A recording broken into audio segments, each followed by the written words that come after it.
Olá pessoal, tudo bem? Tudo jóia com vocês? No vídeo de hoje estou trazendo aqui um notebook Dell, tá? Tô com ele aqui já parcialmente desmontado. Ele é um 3510, não me falha a memória, tá bem? Basicamente ele chegou aqui pra gente sem dar nenhum sinal, de acordo com o cliente, de um dia para o outro ele começou a apresentar esse tipo de sintoma. Ele funcionou bem durante um tempo, e aí tempo de vida, útil mesmo do próprio equipamento, até que chegou um certo momento em que ele começou a apresentar alguns sintomas e agora ele parou de vez, tá? Vou mostrar para vocês aqui o defeito, rapidamente. Estou com ele conectado aqui na energia. Vou pressionar o botão Power aqui. E nada acontece, tá? Basicamente, pelo que o cliente falou, é esse o sintoma que ele tem, tá? O equipamento simplesmente não dá nenhum sinal. Eu vou fazer alguns testes aqui, vou medir algumas bobinas, algumas malhas de alimentação, para poder ver se a gente encontra onde que está esse defeito, né? Porque o sintoma, literalmente, dele não ligar, a gente já encontrou, né? Obviamente. Mas o problema por si só, eu vou ter que, então, diagnosticar, procuro fazer junto isso com vocês aqui, tá? Mas antes da gente fazer o clássico, né? Inverter a câmera aqui, mostrar para vocês o que está acontecendo e tudo mais, vou convidar você que está do outro lado da telinha, se não é inscrito no meu canal, se inscreva no canal, ativa o sininho, ativa as notificações, deixa o joinha já nesse vídeo aqui e principalmente, se quiser interagir, procurar, comentar, perguntar, enfim, né, todas essas informações aqui nos comentários eu procuro ajudar todo mundo que me manda mensagem, tá? Tanto aqui quanto nas redes sociais também, que é o mesmo nome que a gente tem aqui no canal do YouTube, tá? Então, bom, sem mais delongas aqui, já vou inverter a câmera, mostrar para vocês aqui o que foi que eu encontrei já logo de primeira. Ele não está completamente desmontado, ainda não fiz toda a desmontagem dele, porque eu quero mostrar para vocês os testes básicos aqui que a gente vai fazer e se a gente vai encontrar o defeito ou não e principalmente, né, se vai ter como solucionar ou não. Então, sem mais delongas, vem comigo aí, vamos inverter a câmera aqui e começar com o reparo desse equipamento. Bom, já estou com ele aqui, né? Vou começar com o teste básico, medindo aqui as bobinas. Vamos lá, processador, dentro do aceitável, aqui também. Essa aqui deve ser das memórias, ou da CPU também. Vamos lá, opa, extremamente baixo. Aqui eu tenho outra, talvez essa seja das memórias. Não, muito alto para ser memória, isso aqui pode ser linha de 3.3 ou 5. Isso daqui possivelmente seja... essa daqui é da bateria. Bateria. Aqui, bateria. Aqui está extremamente baixo. Vamos lá. Muito baixo aqui. Vou tirar essa memória. Ver se muda alguma coisa. Ó, mudou. Opa. Parece que um dos problemas a gente já encontrou. Deixa eu colocar a memória de volta no lugar e vamos ver se o problema retorna a acontecer. É muito baixo. Bom, mas enfim, isso aqui é DDR4, salvo engano. DDR4. De certa forma pode ser até normal. Né? Eu já peguei casos de memória com uma resistência bem baixa que estava funcionando normalmente. Eita, aqui temos curto. Curto generalizado mesmo. Vamos ver aqui. Aqui também, ó. Duas bobinas aqui embaixo. Essas duas aqui estão apresentando curto. Vou medir de novo. Olha ali. Curto e curto. Vou ter que baixar o esquema elétrico dessa placa-mãe para poder ver se a gente encontra o que significa, né? Essas bobinas aí. Isso aqui pode ser até questão de alimentação de CPU. Não é difícil, não é uma coisa tão incomum de encontrar esse tipo de alimentação com resistência muito baixa. Só que, claro, 000, né? Isso aí é um curto bem escancarado. Pode talvez ser até que funcione dessa maneira. Já peguei vários circuitos aí estranhos que funcionavam com uma resistência bastante baixa, mas ainda assim já é um ponto de partida para a gente fazer a investigação aí do que pode estar causando esses problemas. Bom, vamos lá. Vou fazer uma inspeção visual aqui do outro lado da placa. E tem sinal aqui de que foi mexido no Super I/O. Tem sinal aqui de que foi mexido. Isso aí já nos dá um alerta, porque esse Super I/O aqui bem complicado de trabalhar, bem complicado de regravar, de encontrar o firmware dele para regravar também. Isso aí acaba dificultando um pouco as coisas. Mas seguimos aqui então fazendo o diagnóstico dessa placa-mãe. Já tirei ela da carcaça, né, do equipamento. E agora eu vou procurar o esquema elétrico dela, fazer alguns testes aqui para já trazer para vocês mais ou menos mastigado o que foi que eu encontrei, tá? Bom, vamos lá então. Bom, então, gente, não tem esquema elétrico para essa placa-mãe, tá? É a LA243P. A gente vai ter que fazer isso um pouco mais na força do conhecimento, né? Percebi aqui mais alguns detalhes que esse dispositivo realmente já foi mexido. Essa bobina aqui tem solda, o capacitor tá torto aqui também, ó. Inclusive, aqui também, ó, pode ver, tem uma pontinha aqui. Esse equipamento já foi bastante mexido, tá? Mas eu encontrei uma outra placa-mãe que vai nos servir de base, tá? Deixa eu pegar aqui. Olha só, eu tenho aqui um outro modelo de placa-mãe que é bem parecido. Vai servir aqui de base para nós. E o principal é isso aqui, ó. Aquela bobina que está em curto é a bobina de 1.8. Talvez não seja porque o modelo é diferente da placa-mãe, mas como é bastante parecido, é bem provável que seja. 1.8 estando em curto, isso aqui geralmente é uma malha que vai direto para o processador. Então eu vou ter que descobrir aonde que está esse curto, aonde que ele começa, aonde que ele termina e principalmente aonde que está a origem dele, né? A origem dele é a parte mais importante. Desse lado de cá não tem nada. Beleza. Bom, vamos começar então. Vou abrir essa PJP aqui para poder ver se o curto está deste lado dela ou do outro. E assim a gente vai investigando aos pouquinhos aí, tentando encontrar a origem do problema. Geralmente, esse curto está do lado de cá. E aí pode ser bastante grave até chegar a um ponto onde a gente tem aí questão de processador em curto. Por exemplo, aqui, ó, diretamente, ó, LC, a gente vai aqui para o outro terminal, diretamente CPU, aqui, ó. Se isso aqui estiver em curto, CPU queimado. Mas esse modelo é bastante conhecido por ter problema na linha de 3.3. E aí pode ser um curto generalizado, é porque ele queima bastante, é o Super I/O aqui. Chegando aqui no Super I/O, inclusive, se a gente for olhar aqui, já tem sinal de que foi mexido, aqui nesse Super I/O. Tem uns componentes aqui, eu acho que é desses daqui, que tem solda. Então talvez tenha um curto aqui também, e aí eu vou descobrir se caso tiver um curto ali, a gente pode estar falando aí de um caso de Super I/O com defeito, tá? Queimado. Aqui, ó, a linha de 3.3 aqui geralmente apresenta curto essa daqui, que é a linha, deixa eu pegar o nome, aqui, ó, mais 3VA-LWC. Bom, vamos lá então. Vou começar pela linha de 1.8 lá e depois eu venho para essa de 3.3 aqui.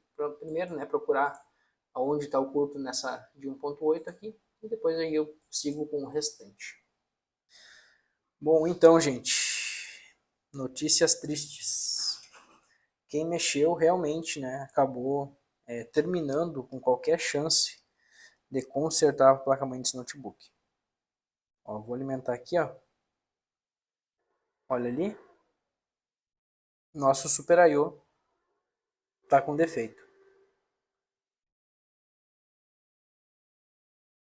Mais uma vez. Beleza. Super I/O tá com problema, né? Encontrei linha de 3.3 em curto, linha de 5 em curto, linha de 1.8 em curto. A linha de 1.8, inclusive, o curto dela está sendo causado por conta desse componente que está aqui em cima. Eu tirei ele dali de baixo, é o controlador, né? Ele fica aqui, bem aqui. Tá aqui em cima, né? Então esse cara que está em curto, a linha de 5 ainda não consegui identificar, vou em busca agora saber da onde que está vindo esse curto da linha de 5 volts. Vou ver se eu não consigo fazer junto com vocês aqui, pra gente tentar já matar a charada. Deixa eu tirar o zoom. Vou pôr ele aqui um pouquinho para o lado para não atrapalhar. Linha de 5 aqui. Linha de 5 volts. Vamos lá. Então lembrando, né? Super I/O já está queimado. Linha de 1.8 ali está com o controlador queimado. Vou tentar agora ver se eu identifico o que está causando o problema na linha de 5. Total, as chances de consertar essa placa-mãe aqui já são bem baixas. Bem baixas mesmo. É triste, é triste. É triste de ver uma situação dessa. Aí.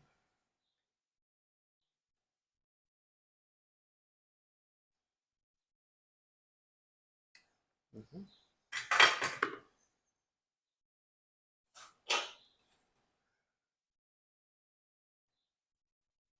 Isso daqui tá com cara de que alguém injetou tensão e era uma tensão maior do que do funcionamento, né? E acabou queimando mais coisas. Não gosto de ficar julgando meus colegas de profissão, mas infelizmente é a suspeita. Curto aqui desse lado. Vamos ver para onde que vai. Nossa, muita coisa. Muita coisa mesmo. Inclusive do outro lado, os PQs. Tem um componente aqui que eu gosto de medir, aonde que ele se encontra aqui. Esse componente aqui é um book, ele separa os circuitos de 3.13 e 5. Deixa eu dar uma medida nele aqui, ver se não tem um curto dos dois lados dele. Aqui tem curto e aqui tem curto. Ok, são as duas entradas. As saídas estão boas. Se a saída está boa, é muito provável que o processador dele esteja bom. Agora vamos tentar descobrir aonde que está esse curto de 5 volts. Vai, né? Seja alguma coisa mais simples, porque aquela de 1.8 eu consigo resolver tranquilamente. Essa de 3.3 que pega o I/O, vamos ver se não está só fora de posição, porque aqui tem um detalhe muito importante. Esse Super I/O, ele tem uma linha de solda embaixo dele. Se ele tiver mal soldado, apresenta aqui como se fosse curto, por mais que ele não esteja. Então vamos ver se a gente identifica aí onde está o problema dos 5 volts. Se a gente identificar, de repente vale a pena dar mais uma investida de tempo. Deixa eu pegar aqui, bem aqui. Vou injetar uma tensão, vou ver aonde que esquenta. A tensão, a malha é de 5, vou injetar ali uns 2 volts, só para poder ter uma noção.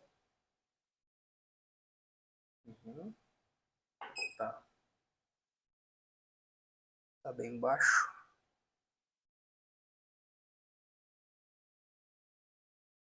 Ó, essa de 5 até que tá aceitável o consumo dela.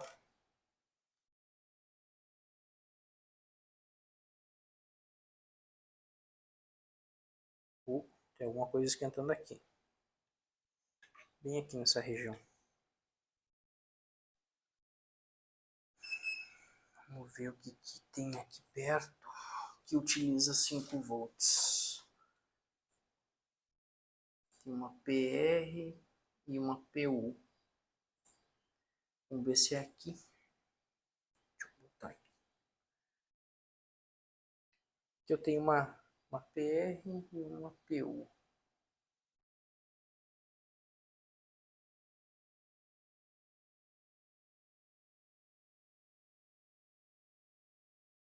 Tem alguma coisa aqui esquentando, mas não achei o que é.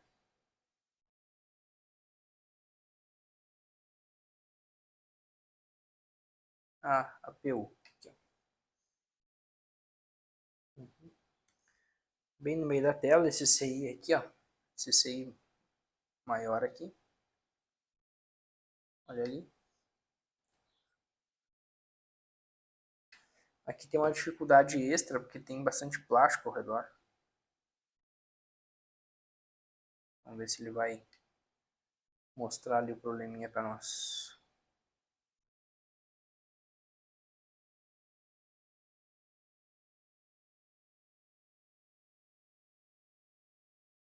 Ó.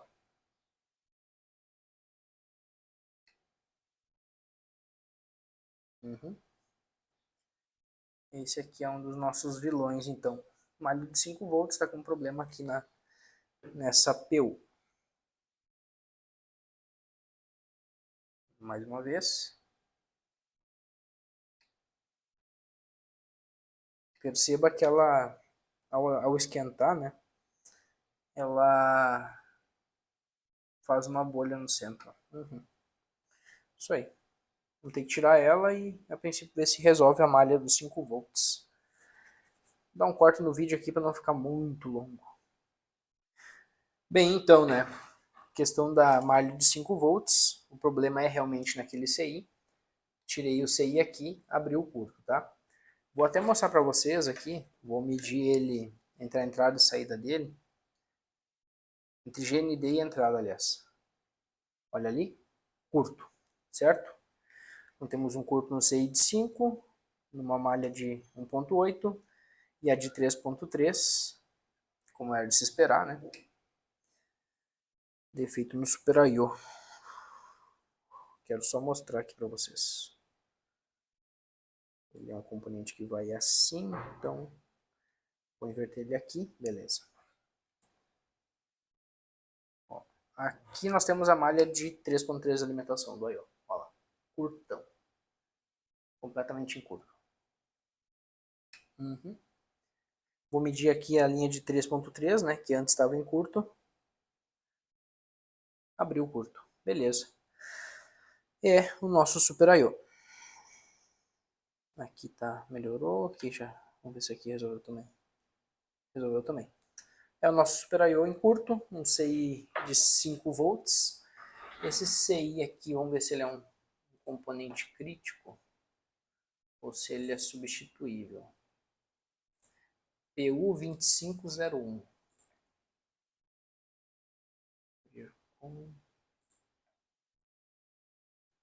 Vamos ver aqui. PU 2501. Ele faz o quê? Ah, ele alimenta a linha de 2.5 volts. Daí gera o 1.2 da memória. É isso aí. Tem um Zener, daí ele alimenta o RT. Para vocês saberem, ó, dos 5 volts, quem está danificado é esse cara aqui. Ó, o esquema, ó, ele gera 2.5. Desses 2.5 ele alimenta o RT8207 e 1.2 das memórias. 1.2 DDR. Tá aí então, gente. CI de alimentação da memória RAM, CI de 1.8 volt e também o nosso Super I/O. 3 componentes danificados, aí um deles é crítico, que é o I/O, que é muito difícil de conseguir para trocar. Os outros aqui é mais tranquilo de resolver. Vamos ver agora, mas a princípio era isso então que daria para fazer nessa placa-mãe. O vídeo vai encerrar aqui. Vou deixar esse caso mais ou menos solucionado, porque agora eu vou em busca desse componente aqui para ver se eu encontro esse Super I/O em algum lugar para poder fazer a troca, mas talvez não consiga encontrar, porque ele é um Super I/O que tem firmware e eu não tenho esse firmware para poder fazer a regravação e nem a gravadora que suporta ele ainda. Ele é um Mac 1515, bastante problemático, já está começando a apresentar bastante defeito. Infelizmente a Dell pecou muito nesse ponto. O E1, vou mostrar aqui para vocês, ó, nosso E1. Como essa aqui é uma placa-mãe que não é a correta, talvez ele seja um outro modelo aqui nessa placa.